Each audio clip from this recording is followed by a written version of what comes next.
આકાશવાણી ભુજ સમાચાર જાગૃતિ વકીલ વાંચે છે. નમસ્કાર.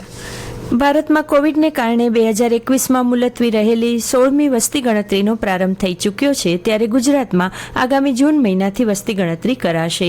2 તબક્કામાં યોજાનારી વસ્તી ગણતરીના પ્રથમ તબક્કામાં દરેક ઘરની માહિતી એકત્ર કરવામાં આવશે. કર્મચારી દ્વારા દરેક પરિવાર દીઠ 33 સવાલો પૂછવામાં આવશે. હાઉસ ટુ હાઉસ ગણતરી શરૂ થાય તે પહેલા નાગરિકને પોતાની માહિતી જાતે જ નોંધવાની તક પણ આપવામાં આવશે. વસ્તી ગણતરીના પ્રથમ તબક્કામાં હાઉસ લિસ્ટિંગ અને બીજા તબક્કામાં મુખ્ય વસ્તી ગણતરી હાથ ધરાશે.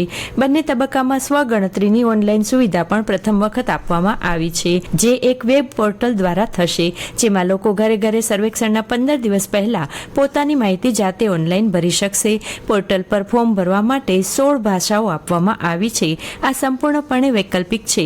જો લોકો સ્વગણતરી નહીં કરે તો પરંપરાગત રીતે સરકારી કર્મચારી ઘરે આવે ત્યારે ડેટા આપી શકે છે.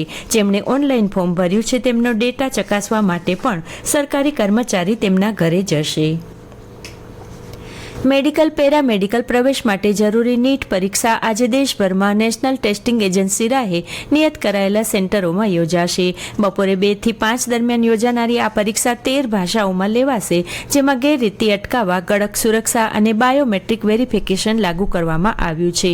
આ વર્ષે કચ્છના કુલ 1468 વિદ્યાર્થીઓ આ પરીક્ષામાં સામેલ થશે. સમગ્ર જિલ્લામાં કુલ 62 બ્લોકમાં બેઠક વ્યવસ્થા ગોઠવાઈ છે. કચ્છમાં મુખ્યત્વે ભુજ અને ગાંધીધામ એમ 2 શહેરોમાં પરીક્ષા કેન્દ્રો ફાળવવામાં આવ્યા છે. પરીક્ષા શાંતિપૂર્ણ વાતાવરણમાં અને ગેરરીતિ મુક્ત લેવાય તે માટે જિલ્લા શિક્ષણ વિભાગ અને વહીવટી તંત્ર સજ્જ છે.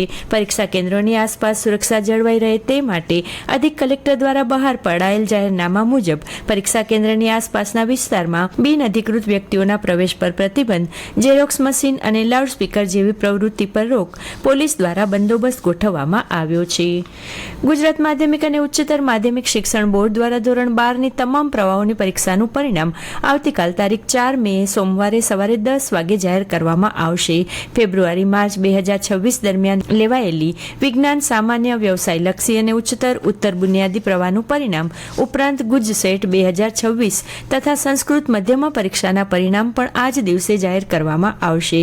વિદ્યાર્થીઓ પોતાનું પરિણામ બોર્ડની સત્તાવાર વેબસાઇટ www.gseb.org પર જોઈ શકશે. વોટ્સએપ દ્વારા પણ પરિણામ મેળવવા વિદ્યાર્થીઓ પોતાનો બેઠક ક્રમાંક, ફોન નંબર 6353700971 પર મોકલવાથી પરિણામ પ્રાપ્ત થઈ શકશે. વિશેષ કાર્યદળ પશ્ચિમ કચ્છ ભુજની ટીમે ચોક્કસ બાતમીને આધારે ભુજ નજીક લોડાઈ ગામના 32 વર્ષીય ફકીર મામદ ઈશા ગગડાની ધરપકડ કરી છે. પોલીસના જણાવ્યા મુજબ આરોપી આઈસીસના ભૂતપૂર્વ વડા અબુબકર અલ બગદાદીના સંદર્ભ સાથેના વિડીયો, તસવીરો અને લેખિત સામગ્રી પોસ્ટ કરતો હતો. આ અંગે પદ્ધર પોલીસ સ્ટેશનમાં ગુનો નોંધી વધુ તપાસ હાથ ધરવામાં આવી છે. રાજ્યભરમાં વર્ષ 2025-26ના શૈક્ષણિક સત્રનું ગઈકાલે સમાપન થયું. આજે રવિવાર પછી આવતીકાલ સોમવારથી ઉનાળુ વેકેશન શરૂ થશે. 35 દિવસનું વેકેશન 8મી જૂને પૂરું થશે. દરમિયાન 10મા અને 12મા ધોરણની પરીક્ષાઓના પરિણામો આગામી દિવસોમાં જાહેર થતાં શાળા મહાશાળાઓમાં પ્રવેશ પ્રક્રિયા વેગ પકડશે. આઈપીએલની 46મી મેચમાં આજે ગુજરાત ટાઇટન્સની ટીમ પંજાબ કિંગ્સની ટીમ સામે રમશે. અમદાવાદના નરેન્દ્ર મોદી સ્ટેડિયમ પરની મેચ સાંજે 7:30 વાગે શરૂ થશે. પંજાબની ટીમ 8માંથી 6 મેચ જીતી 13 પોઈન્ટ સાથે ટોચના સ્થાને છે, જ્યારે ગુજરાતની ટીમ 9માંથી 5 મેચ જીતીને 5મા સ્થાને છે.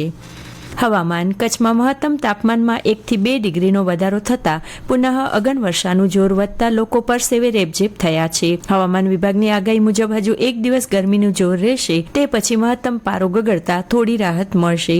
ભુજમાં મહત્તમ પારો 40 થી 42 ડિગ્રી વચ્ચે રહેવાની સંભાવના છે. દરમિયાન ગઈકાલે જિલ્લા મથક ભુજમાં મહત્તમ પારો ઊંચકાઈ 41 અને કંડલા ક્ષેત્રમાં 42 ડિગ્રીએ પહોંચતા જનજીવન ગરમીથી અકળાયું હતું. તો લઘુત્તમ પારો પણ 26 થી 27 ડિગ્રી જેટલો ઊંચો રહેતા રાત્રિના વાતાવરણમાં શીતળતાને બદલે ઉકળાટ અનુભવાયો હતો. હવામાન વિભાગના નિષ્ણાતોએ મેમાં ગરમીનું જોર વધવા સાથે આ માસના અંતિમ ભાગમાં પ્રી મોન્સૂન એક્ટિવિટી શરૂ થાય તેવી શક્યતા વ્યક્ત કરી છે. અને આ સાથે આ સમાચાર બુલેટિન પૂરું થયું. નમસ્કાર.